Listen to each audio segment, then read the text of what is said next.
Sevianas de um triângulo. Primeiro começa pelo nome, né? O que danado é seviana? Então, ó, a seviana de um triângulo é qualquer segmento que parte de um vértice de um triângulo e corta o lado oposto a esse vértice. Então, para termos aqui uma seviana, se eu for destacar aqui o vértice A, se eu fizer uma reta para aqui, eu tenho uma seviana. Se eu fizer outra reta para aqui, eu tenho outra seviana. Se eu tiver outra reta para aqui, eu tenho outra seviana. E assim a gente vai marcando, ou seja, de cada vértice tem uma linha que corta o lado oposto a esse vértice. Então, lado oposto ao vértice A, eu tenho BC. Se eu fosse fazer uma seviana desse vértice aqui, uma seviana desse vértice aqui, teria que cortar o lado AC. Se eu fosse fazer uma seviana desse vértice aqui, teria que cortar o lado AB. Então, pessoal, com isso, seviana nada mais é do que um segmento de reta. Então, um segmento de reta que parte de um vértice e corta o lado oposto a esse vértice. Então, desta forma, a gente vai considerar seviana por causa desse camarada aqui, ó. O nome seviana vem do engenheiro italiano Giovanni Serva, que formulou o Teorema de Serva, que estabelece uma condição necessária e suficiente para que três sevianas sejam concorrentes. Essas sevianas, elas têm algumas que são especiais. A altura, que essa altura nada mais é do que o segmento que liga um vértice, no caso aqui, ó, um vértice a distância perpendicular ao lado oposto. Então, se a gente tivesse aqui o lado BC, nós teríamos aqui a altura H. A altura, ela faz 90 graus com o lado oposto. Lembrando que 90 graus, que foi visto nos ângulos em aulas anteriores, é um ângulo reto, né, que a gente chama 90 graus. Então, a altura, ela é a primeira seviana que a gente vai ver.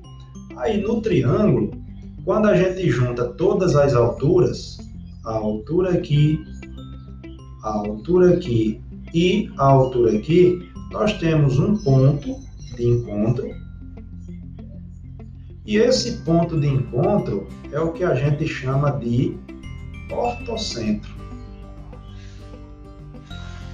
Então, pessoal, nós vamos ter que considerar a seviana, que é a distância perpendicular de um vértice até o lado oposto, né? Definição de seviana. E o encontro dessas alturas é o que a gente vai chamar de ortocentro. Agora, com relação aos vários triângulos que a gente tem, aí a gente pode ter o ortocentro interno ao triângulo, sobre o ângulo de 90 graus ou fora do triângulo. Isle, como assim?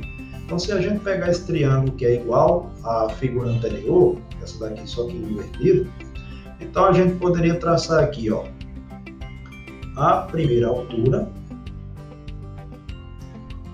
90 graus aqui, 90 graus aqui, a segunda altura seria 90 graus aqui, digamos que tenha 90 graus, certo? E a terceira altura teria 90 graus aqui. Então perceba que o ponto de encontro, que seria o nosso ortocentro, ele fica dentro da figura. Agora, se a gente pegar um triângulo retângulo, perceba que duas alturas já estão feitas. Por que duas alturas estão feitas? Desse vértice, 90 graus faz aqui. Desse vértice, 90 graus faz aqui. E desse vértice, 90 graus faria aqui. Assim, ó. Teríamos 90 graus aqui. Então, o nosso ortocentro, ele estaria aqui no vértice 2, 90 graus. E esse último triângulo, que é o que dá mais trabalho, que é um triângulo obtusângulo, nós temos aqui um ângulo obtuso, então a gente teria o quê? A gente teria que prolongar esse lado para cá, e a gente teria que prolongar esse lado para cá. Vigile, por que fazer esses prolongamentos? Porque perceba que, para eu fazer 90 graus desse vértice aqui, teria que ser aqui, ó. 90 graus. Para eu fazer 90 graus desse vértice aqui, teria que ser aqui, ó. Mais ou menos. Né? Seria isso aqui. Então, nós teríamos 90 graus aqui fora, 90 graus aqui fora. Aí, para eu fazer 90 graus aqui, aí teria que ser aqui. Vigile, as três não se encontram não. Então, nesse caso, a gente teria que considerar o prolongamento para cá. Vigile, como ficou feio, fazer uma reta que é melhor. A gente teria que considerar o prolongamento para cá, dos 90 graus, o prolongamento para cá, dos 90 graus, e o prolongamento para cá, que não deu 90 graus, mas dá para a gente entender direitinho. Ó. Então, o ortocentro, ele ficaria aqui fora. Então, perceba que, num triângulo acutângulo, ângulos agudos, o ortocentro é interno. Num triângulo retângulo, 90 graus, o ortocentro é sobre o vértice, 90 graus. E num triângulo obtusângulo, o ortocentro ficaria fora do triângulo. Né? Então, desta forma, a gente conclui a nossa primeira seviana e o primeiro ponto notável, que é o ortocentro. O outro é o que a gente chama de mediana. O que danado seria uma mediana? Uma mediana é um segmento que liga um vértice ao ponto médio, vou colocar um M aqui, um ponto médio do vértice oposto. O que é ponto médio? Ponto médio é que divide o lado em duas partes exatamente iguais. Então, se esse lado aqui tivesse 20 centímetros, por exemplo, aí eu teria 10 centímetros aqui, 10 centímetros aqui. Justamente por ser um ponto médio. Então, o ponto médio fica exatamente no meio. Beleza, pessoal? Então, isso é o que a gente chama de mediana. Mediana é o segmento que liga um vértice ao ponto médio do lado oposto a esse vértice. E, se a gente traçar todas as medianas de um triângulo, se a gente fosse traçar aqui essa mediana, esse lado, esse pedaço seria igual a esse. Então, aqui eu teria o primeiro ponto médio. Né? Se eu traçasse essa outra mediana aqui, esse pedaço seria igual a esse. Então, aqui eu já teria o segundo ponto médio.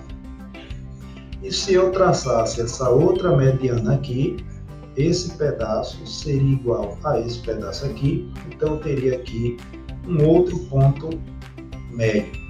Então, esse ponto de encontro das três medianas é o que a gente chama de baricentro. Esse baricentro ele é interessante porque a gente poderia dizer que aqui no baricentro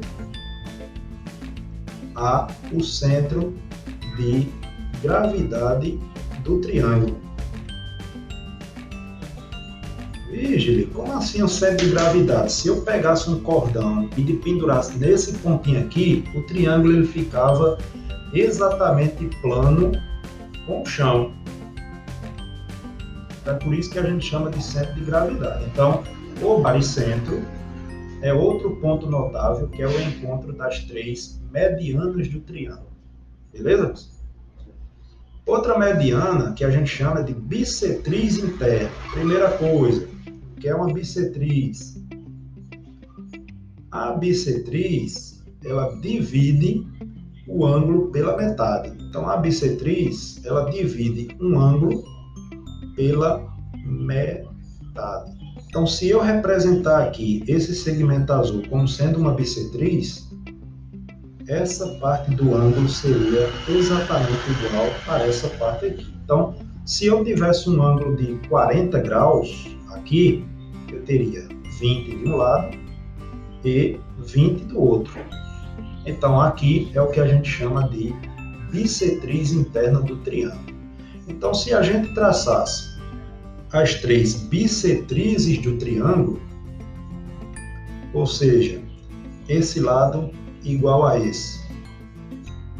esse ângulo igual a esse, e esse ângulo igual a esse, eu teria um ponto de encontro, que esse ponto de encontro a gente chama de incentro do triângulo.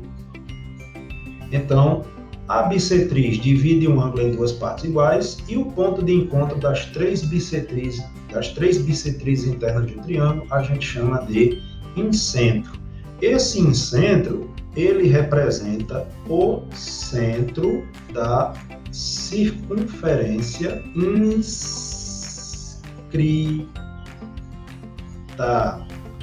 O que é uma circunferência inscrita num triângulo? Dentro, onde nós temos aqui os pontos de encontro da circunferência com os lados do triângulo. Por último, que apesar de ter aqui principais sevianas, eu vou até riscar aqui, a mediatriz, ela não é uma seviana. Por que ela não é uma seviana? Porque ela vai de um lado ao outro, mas não passa pelo vértice, a não ser que nós tenhamos um triângulo equilátero, certo? Mas isso aí é um caso à parte. Então, a mediatriz, ela vai do ponto médio, mais uma vez, o ponto médio, ele divide um lado em duas partes iguais, mas ela faz 90 graus. Então, ó, veja que ela está bem retinha aqui, com um ângulo reto de 90 graus aqui na base. Então, a mediatriz, ela tem 90 graus com o ponto médio do lado do triângulo, certo? Aí, se eu juntar as três mediatrizes do triângulo, eu tenho esse ponto aqui, que a gente vai chamá-lo de circuncentro. O das bissetrizes internas é o incentro e os das mediatrizes, o ponto de encontro das mediatrizes é o circuncentro. E o que seria circuncentro? Esse circuncentro nada mais é do que, vou até tirar a paleta aqui para não atrapalhar, aí esse circuncentro, aqui este circuncentro, também é o centro, só que da circunferência circunscrita, quer dizer, a circunferência externa ao triângulo, onde há o ponto de encontro com os três vértices do triângulo aqui. Beleza, pessoal? Então, com isso, a gente conclui sevianas e dois pontos notáveis dos triângulos.